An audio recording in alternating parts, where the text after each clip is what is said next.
All right. It's been a minute. I'm back though. In case you forgot, my name is Alami Bashir, aka Mama Lami. This is my YouTube channel. And it's been a minute since I posted.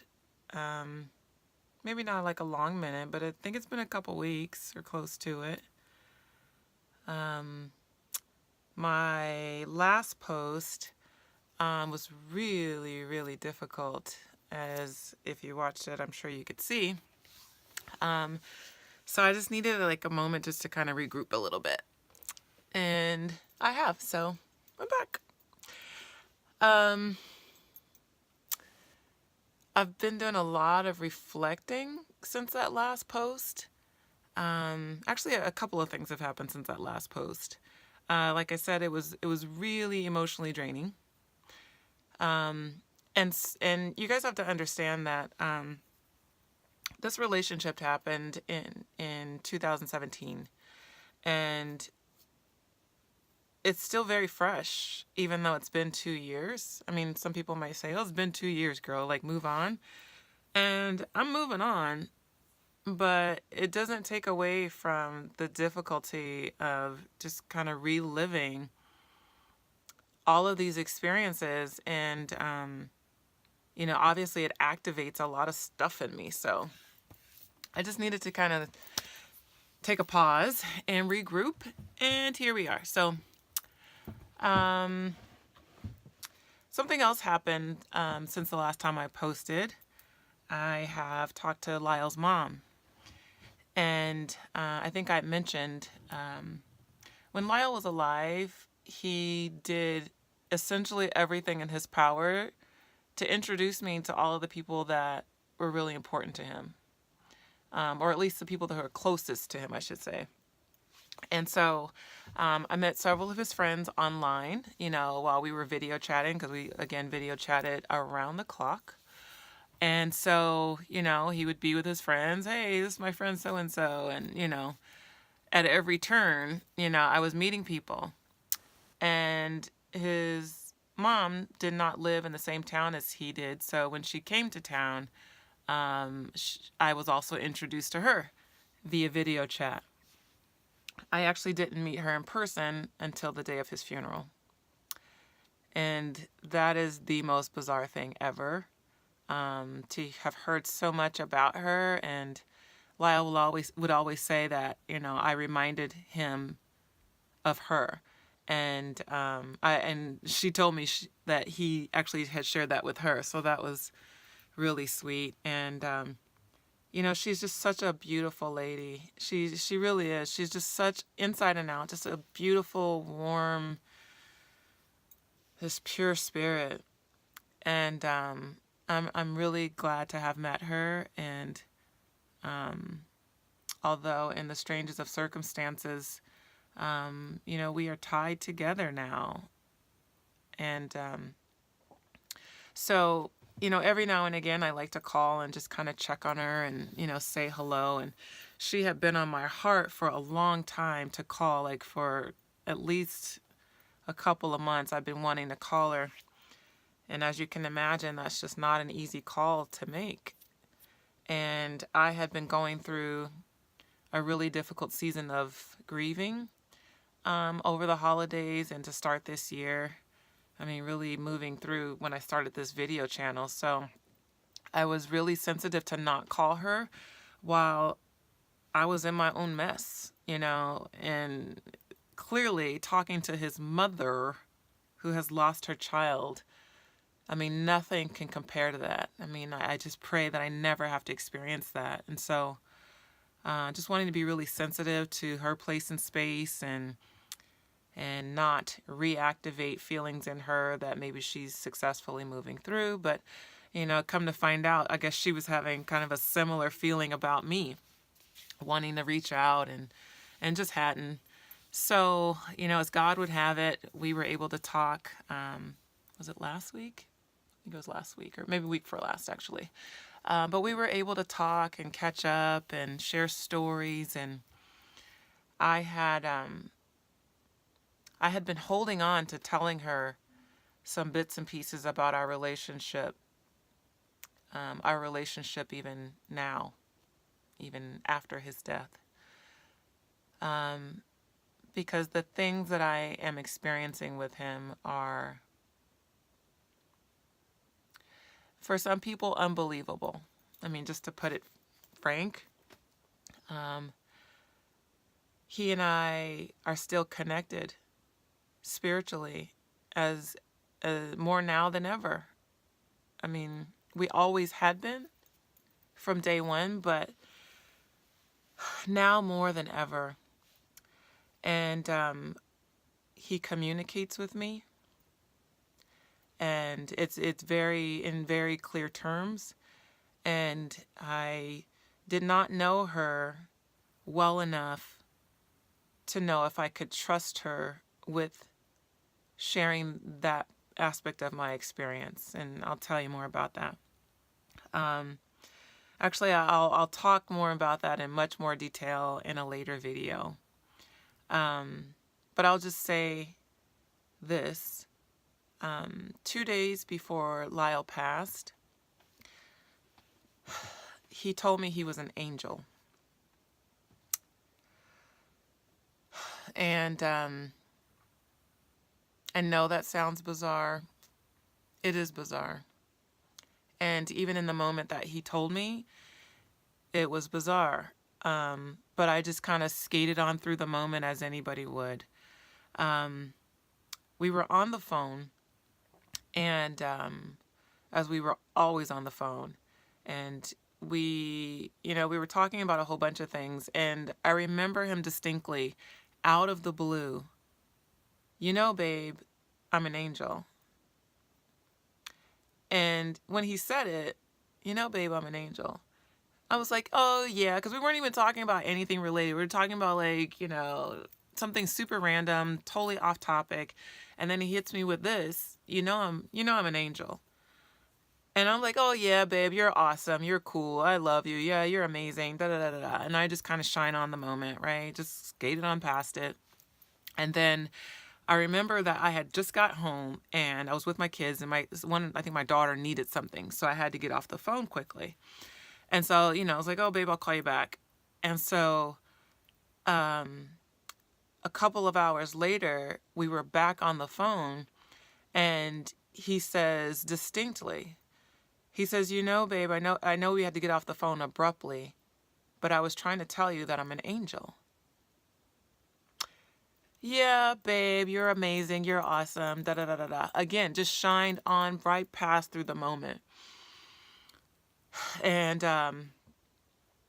fast forward 2 days later, he drops dead while at work. And the way the story was explained to me is he was standing and just fell. And he had a heart attack, and that was that. And so the morning of his passing, it's really odd that we wouldn't be on the phone during that time, because again, I can't tell you enough. Almost every waking hour, we were on the phone or video chatting all the time.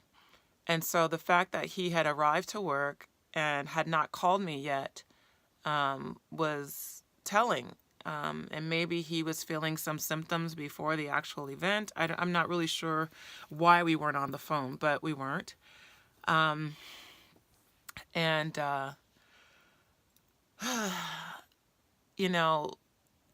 he tells me he's an angel. I shine it on. He passes away 2 days later. And, that morning, just to tell you the story of that morning really quickly, and really I'm telling a lot of different stories all at one time, but just to tell you how the spiritual connection shines through even now. The morning of his passing, I called him. I called him that morning, as I would do every morning. If I didn't already have a text message or something from him, I was calling him, right? And so I woke up that morning. It was a Friday. I was off work. I woke up and I called him.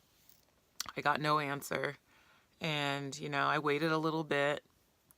And he normally would call me right back. Even if he missed the call to begin with, he would call me back like within moments, within the half an hour for sure. And so I waited for him to call back. He didn't call back. I called again. I called several different times.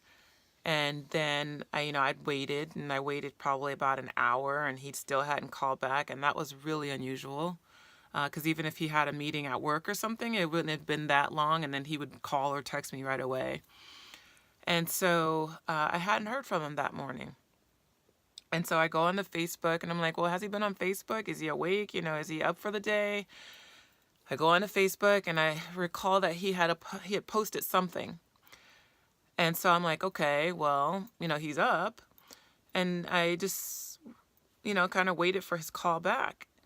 And in the meantime, I'm thinking this is really bizarre that, more than an hour has gone by and I haven't heard from him. And so I then get a Facebook request from his sister. And of course, a day I'll never forget. I got a Facebook request from her, and I remember holding my phone when I got, not when I got the request, but I noticed the request, and I remember looking at the phone when I got the request, and almost immediately, like, my heart sank because I immediately knew something was wrong.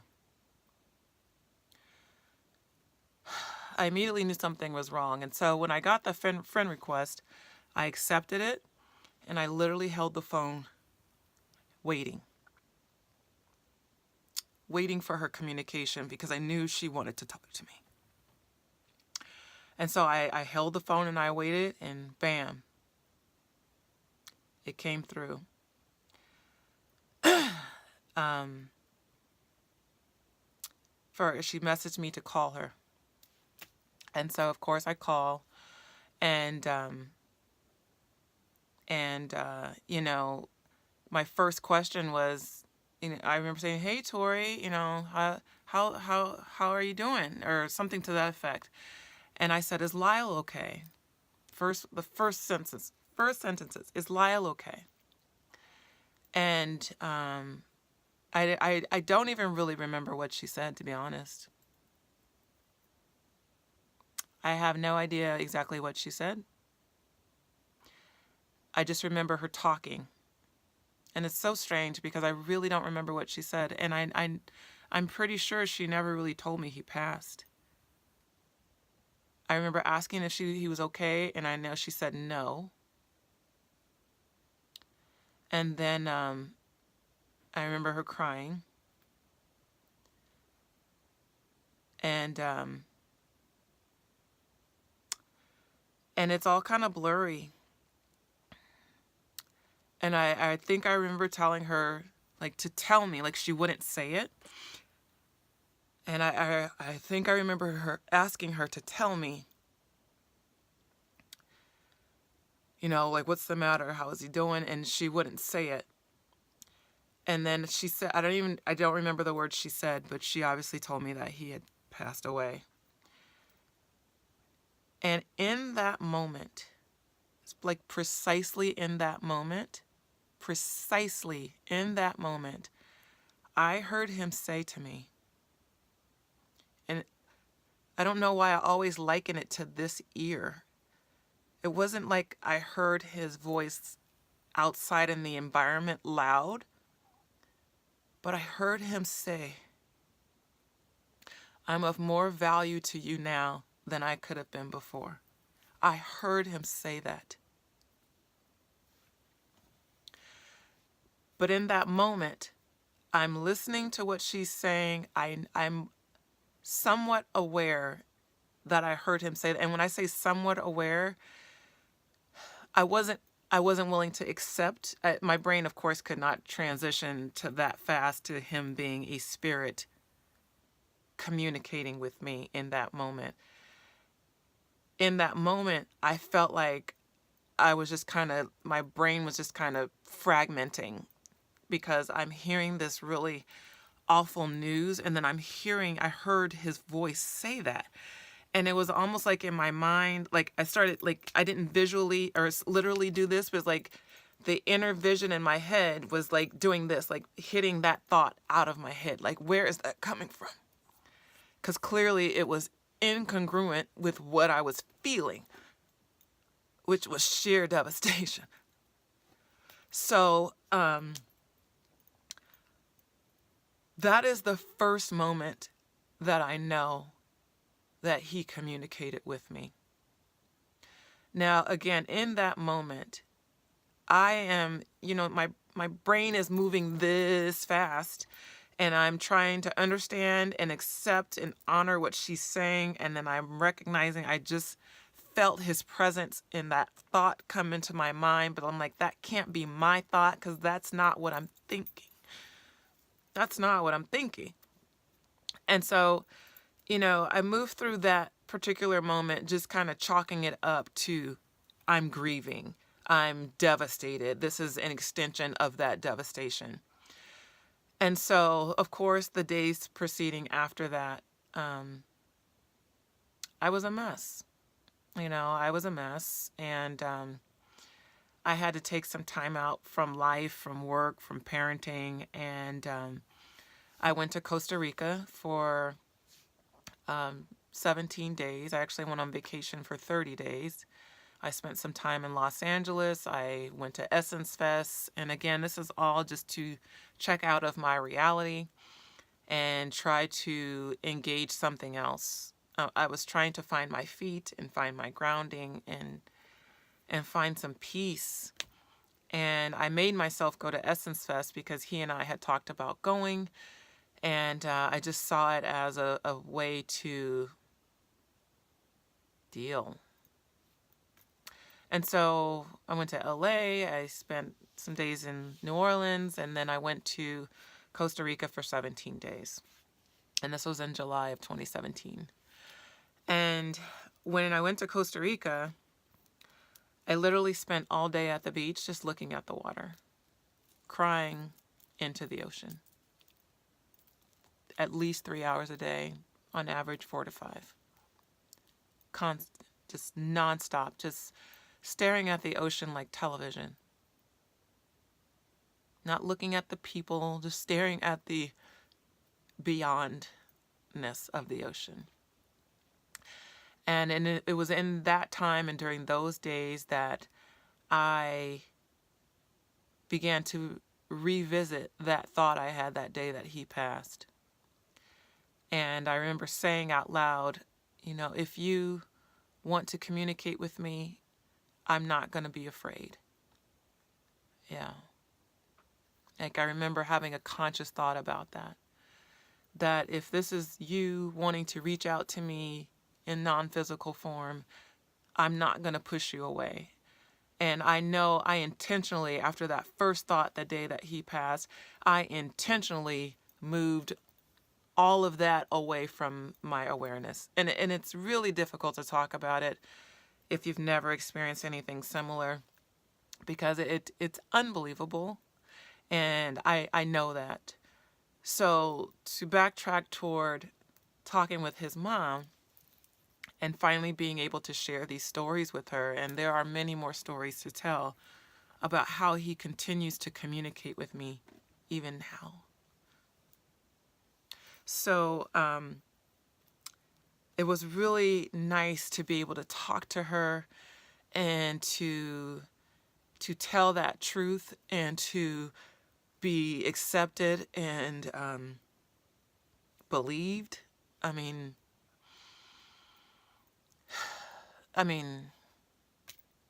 to be believed. This woman has lost her son, her eldest child. And here I am telling her that he's communicating with me. But, it wasn't until this conversation that she and I had that I became really well aware of that she knew. She really did know about our relationship, because he did tell her, and he, I guess, told her a lot about our relationship and how he felt about me and our connection and just all of that. So it wasn't really shocking for her. And it was easy to digest for her because she knows how much he loved me and how much I love him. Or at least she does now. So it was really, really awesome to talk with her. We talked for well over an hour, just, checking in with each other and celebrating him. And so much of what I'm experiencing in my personal and professional life is directly correlated to my connection and continued communication with him. I actually did end up visiting with a psychic after his death because I had so many unanswered questions about, did he know he was going to die? And, he told me he was an angel. What the heck was that? And what was that, And so in talking with the psychic, I became more clear that he did know that something was wrong with his body, but I guess he didn't know he was gonna die. But he did know he had some health issues, and apparently he had a medical appointment with a cardiac surgeon that neither I nor his family knew about. I don't know that anybody knew. I don't know that any of his male friends knew. So he knew something was happening, and he knew it was pretty bad. So, in talking with the psychic, I asked lots of questions, and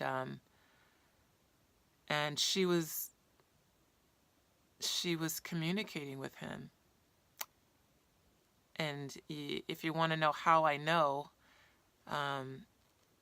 this is a long story that I'll probably revisit another time, but essentially, he and I were obviously long distance. Something among many things. There's so many things he used to say to me, like continuously and repeatedly, that are just on tape record in my head. He used to tell me that he had my back. He's like, I got your back.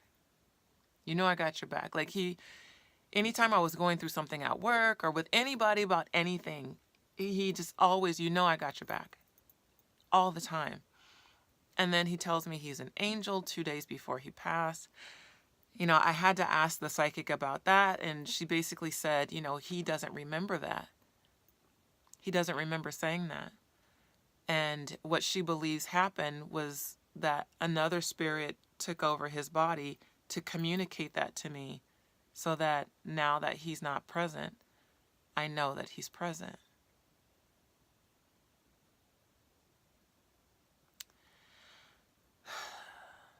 This man told me he was an angel.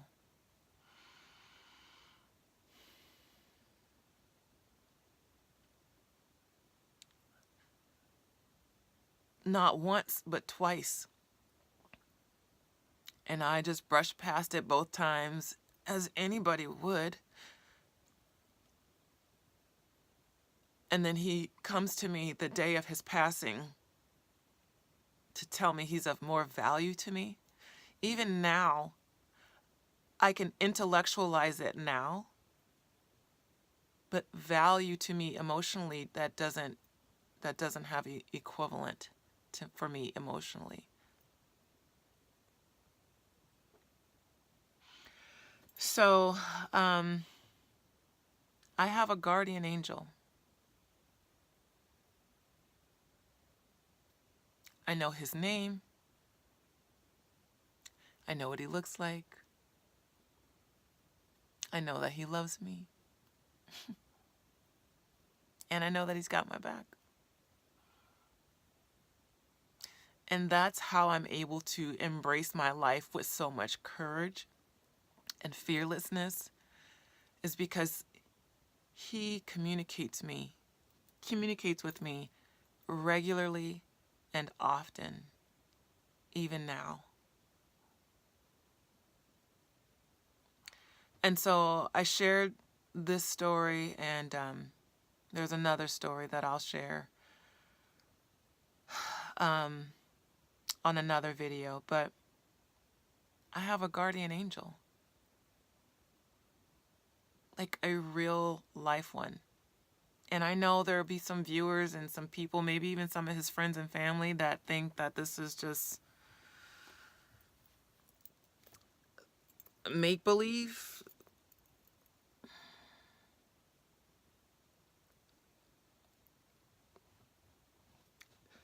You have no idea how much I would love for this to not be real. But it is.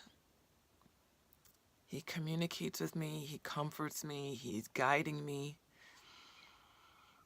And I'll talk more about that in more detail, because when I tell you he's communicating in no uncertain terms, like very clear language, and I don't mean like audibly, verbally, through signs and symbols that surround me throughout my day. Very clear messages that I know he's here. I know he's got my back. And I was just so grateful to be able to share that with his mom. So I'll tell you guys more about some of those things, the things that I'm experiencing in another video, but I just needed to kind of break through the wall of that last video and the emotions behind that. Looking at all those cards, and I can't remember if I had mentioned that, you know, he had sent me several cards, including one for Mother's Day. Well, he had died, and I received the card the day after he died. Like, he is so present. It's amazing. I feel his love all around me. It's not about remembering his love. I feel his love right now, today. So, you know, his mom is really excited. She's like, I'm glad he's with you. And even just to hear her say that, oh my God, it just means so much. Because as I keep saying, I have to tell our story. This is too unbelievable to not tell it. And I know he wants me to. I know he does. So I am. This is my life with Lyle. This is me.